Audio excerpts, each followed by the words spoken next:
ರಾಜ್ಯ ಸರ್ಕಾರ ಗೃಹ ಜ್ಯೋತಿ ಯೋಜನೆ ಪರಿಷ್ಕರಣೆಗೆ ಮುಂದಾಗಿದೆ. ಈ ಮೂಲಕ ಪ್ರಾಪರ್ಟಿ ಮಳಿಗೆಗಳಿಗೆ ಫ್ರೀ ವಿದ್ಯುತ್ ಪಡೆದಂತವರಿಗೆ ಬಿಸಿ ಮುಡಿಸೋದಕ್ಕೆ ಸಿದ್ಧತೆಯನ್ನ ನಡೆಸಿದೆ.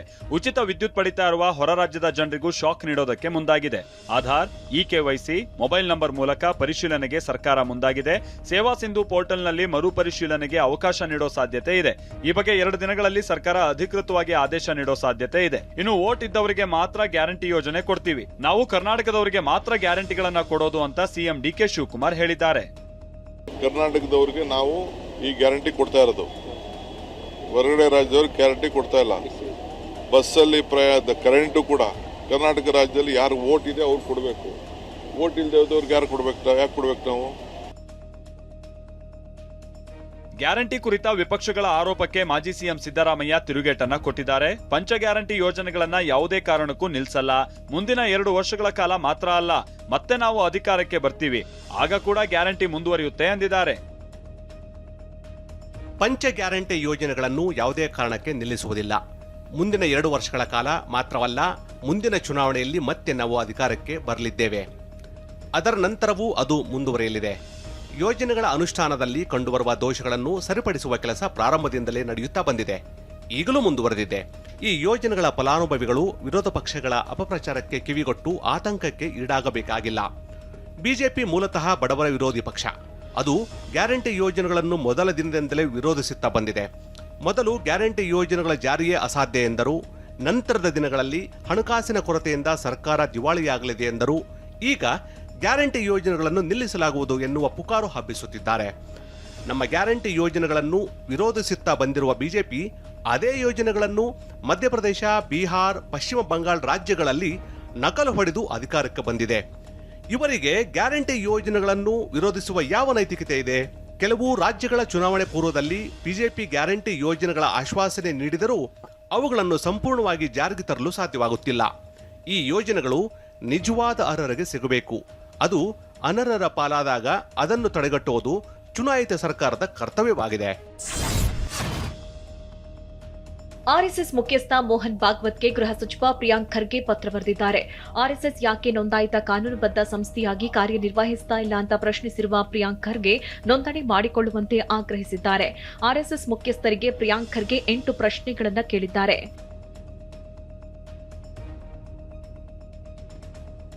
ಆರ್ಎಸ್ಎಸ್ನ ಕಾನೂನಾತ್ಮಕ ಸ್ಥಾನಮಾನ ಮತ್ತು ಸಂಘಟನೆಯ ರಚನೆ, ಪದಾಧಿಕಾರಿಗಳು ಮತ್ತು ಅಧಿಕೃತ ಪ್ರತಿನಿಧಿಗಳ ವಿವರ, ಆರ್ಎಸ್ಎಸ್ಗೆ ದೇಣಿಗೆ, ಕೊಡುಗೆ ಮತ್ತು ಆದಾಯದ ಮೂಲ, ಆರ್ಎಸ್ಎಸ್ನ ವೆಚ್ಚ ಮತ್ತು ಆಸ್ತಿಪಾಸ್ತಿಗಳ ವಿವರ, ಕಾನೂನಿನ ಪ್ರಕಾರ ಅನ್ವಯವಾಗುವ ತೆರಿಗೆಗಳನ್ನು ಆರ್ಎಸ್ಎಸ್ನಿಂದ ಸಕ್ರಮವಾಗಿ ಪಾವತಿಸಲಾಗ್ತಾ ಇದೆಯೇ, ಔಪಚಾರಿಕ ನೋಂದಣಿಯಿಲ್ಲದೆ ತನ್ನ ಚಟುವಟಿಕೆಗಳನ್ನು ನಡೆಸಲು ಯಾವ ಕಾನೂನಾತ್ಮಕ ಆಧಾರವನ್ನು ಅವಲಂಬಿಸಿದೆ, ಯಾವುದೇ ಸಾರ್ವಜನಿಕ ಜವಾಬ್ದಾರಿ ಇಲ್ಲದೆ ಇಷ್ಟು ದೊಡ್ಡ ಪ್ರಮಾಣದಲ್ಲಿ ಕಾರ್ಯನಿರ್ವಹಿಸುವ ಹಕ್ಕನ್ನು ಯಾವ ಸಾಂವಿಧಾನಿಕ ಮತ್ತು ಶಾಸನಾತ್ಮಕ ಚೌಕಟ್ಟಿನ ಅಡಿಯಲ್ಲಿ ಪಡೆದುಕೊಳ್ಳಲಾಗಿದೆ, ಸಾರ್ವಜನಿಕ ಸೇರ್ಪಡೆ ಸಂದರ್ಭದಲ್ಲಿ ಪಡೆಯಲಾಗಿರುವ ಅನುಮತಿಗಳು, ರೂಟ್ ಮಾರ್ಚ್ ಬಗ್ಗೆ ಮಾಹಿತಿ ನೀಡುವಂತೆ ಮೋಹನ್ ಭಾಗವತ್ಗೆ ಪತ್ರ ಬರೆದಿದ್ದಾರೆ.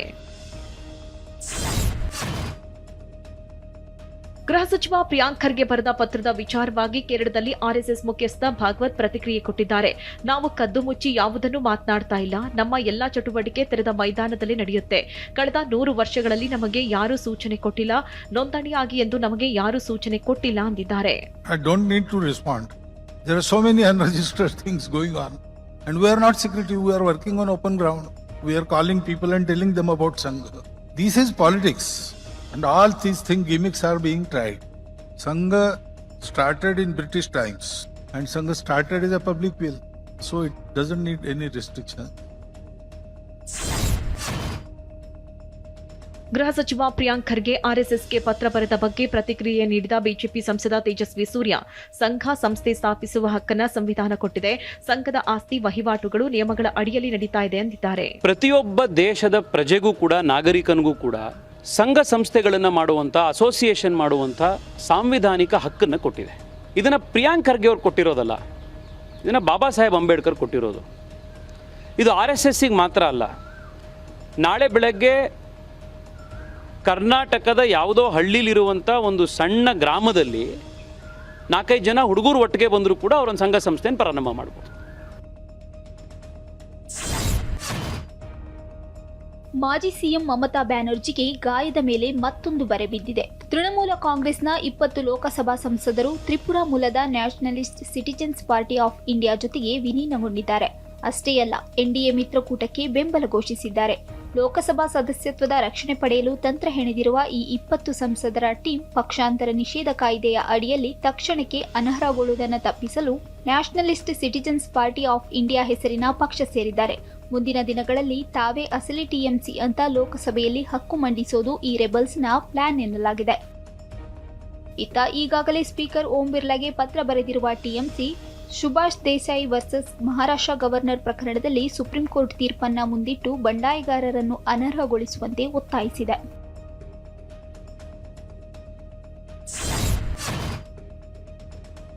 ಟಿಎಂಸಿಯ 20 ಬಂಡಾಯ ಸಂಸದರು ಸೇರಿರುವ ನ್ಯಾಷನಲಿಸ್ಟ್ ಸಿಟಿಜನ್ಸ್ ಪಾರ್ಟಿ ಆಫ್ ಇಂಡಿಯಾದ ಬಗ್ಗೆ ಮಾಹಿತಿ ಇಲ್ಲಿದೆ. Nationalist citizens party of India ಸ್ವಂತ ಕಚೇರಿಯೂ ಇಲ್ಲದ ಅನಾಮಧೇಯ ಸಣ್ಣ ಪಕ್ಷ.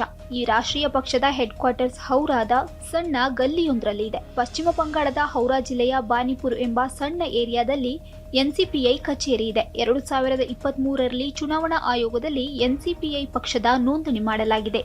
ಕೇವಲ 1 ಲಕ್ಷ ರೂಪಾಯಿ ಫಂಡ್ ಹೊಂದಿರುವ ಎನ್ಸಿಪಿಐ ಪಕ್ಷದ ಪ್ರೆಸಿಡೆಂಟ್ ಉತ್ತಿಯಾ ಕುಂದು, ಈತನ ಪತ್ನಿ ಶೆವ್ಲಿ ಕುಂದು ಮಹಿಳಾ ಸಂಘಟನೆ ಮತ್ತು ಬಿಸಿನೆಸ್ ಸಂಸ್ಥೆ ನಡೆಸುತ್ತಿದ್ದು ಇದೇ ಕಚೇರಿಯಲ್ಲಿ ಎನ್ಸಿಪಿಐ ಪಕ್ಷವನ್ನು ಹೊಂದಿದ್ದಾರೆ.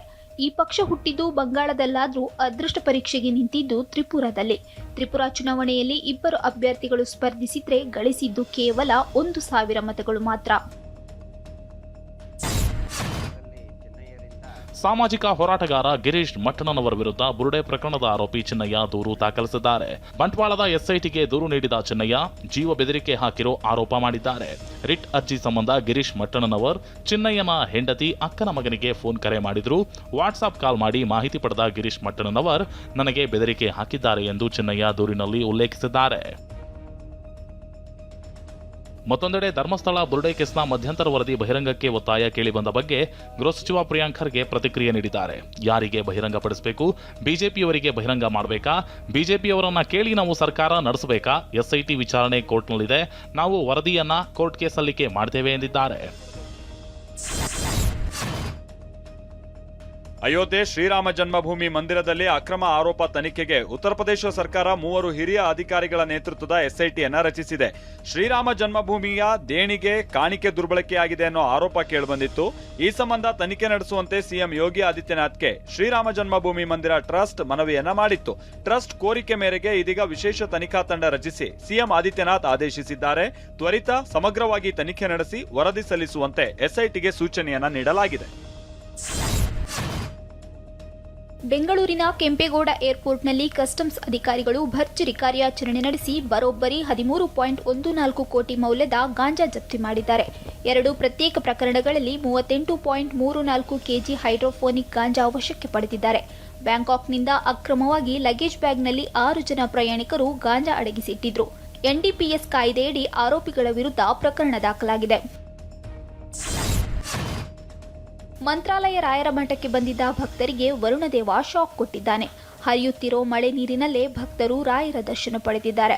ಇನ್ನು ಭಕ್ತರಿಗೆ ಅನುಕೂಲ ಆಗುವ ನಿಟ್ಟಿನಲ್ಲಿ ಶ್ರೀಮಠ ಕ್ರಮ ಕೈಗೊಂಡಿದ್ದು ಶ್ರೀಮಠದ ಕಲ್ಯಾಣ ಮಂಟಪದಲ್ಲಿ ಭಕ್ತರಿಗೆ ವಸತಿ ವ್ಯವಸ್ಥೆ ಕಲ್ಪಿಸಿದೆ. ಮಳೆ ಅವಾಂತರದ ವಿಡಿಯೋ ವೈರಲ್ ಆಗಿದೆ. ಕೇರಳದ ಯುಡಿಎಫ್ ಸರ್ಕಾರದ ಫ್ರೀ ಬಸ್ ಗ್ಯಾರಂಟಿ ಪ್ರಿಯದರ್ಶಿನಿ ಯೋಜನೆಗೆ ಭರ್ಜರಿ ಚಾಲನೆ ಸಿಕ್ಕಿದೆ. ಮುಖ್ಯಮಂತ್ರಿ ವಿಡಿ ಸತೀಶನ್ ಬೆಳಗ್ಗೆ ತಂಬಾನೂರು ಸೆಂಟ್ರಲ್ ಬಸ್ ನಿಲ್ದಾಣದಲ್ಲಿ ಯೋಜನೆಗೆ ಚಾಲನೆ ನೀಡಿದ್ದಾರೆ. ಸದ್ಯ ರಾಜ್ಯದ 7 ವಿಭಾಗಗಳ ಸುಮಾರು 3,120 ಸಾಮಾನ್ಯ ಬಸ್ಗಳಲ್ಲಿ ಮಹಿಳೆಯರು ಯಾವುದೇ ಟಿಕೆಟ್ ದರವಿಲ್ಲದೆ ಸಾರ್ವಜನಿಕ ಸಾರಿಗೆಯನ್ನ ಬಳಸಬಹುದಾಗಿದೆ. ಇನ್ನು ಫ್ರೀ ಬಸ್ ಯೋಜನೆ ಚಾಲನೆಯ ಸಂಭ್ರಮದಲ್ಲಿ ಬಸ್ನಲ್ಲಿ ಸಿಹಿ ಹಂಚುತ್ತಿದ್ದ ಸಚಿವರ ತಲೆ ಮೇಲೆ ಪಾಯಸ ಚೆಲ್ಲಿರೋ ಘಟನೆಯೂ ನಡೆದಿದೆ. ಬಿಹಾರ ರಾಜಧಾನಿ ಪಾಟ್ನಾದಲ್ಲಿ ಬಿಸಿಲಿನ ಝಳ ಹೆಚ್ಚಾದ ಹಿನ್ನೆಲೆ 1ರಿಂದ 5ನೇ ತರಗತಿಯವರೆಗಿನ ಎಲ್ಲಾ ಶಾಲೆಗಳಿಗೆ ರಜೆ ಘೋಷಿಸಲಾಗಿದೆ. ಜೂನ್ 20ರವರೆಗೆ ಪಾಟ್ನಾದಲ್ಲಿ ಶಾಲೆಗಳಿಗೆ ರಜೆ ಘೋಷಿಸಲಾಗಿದೆ.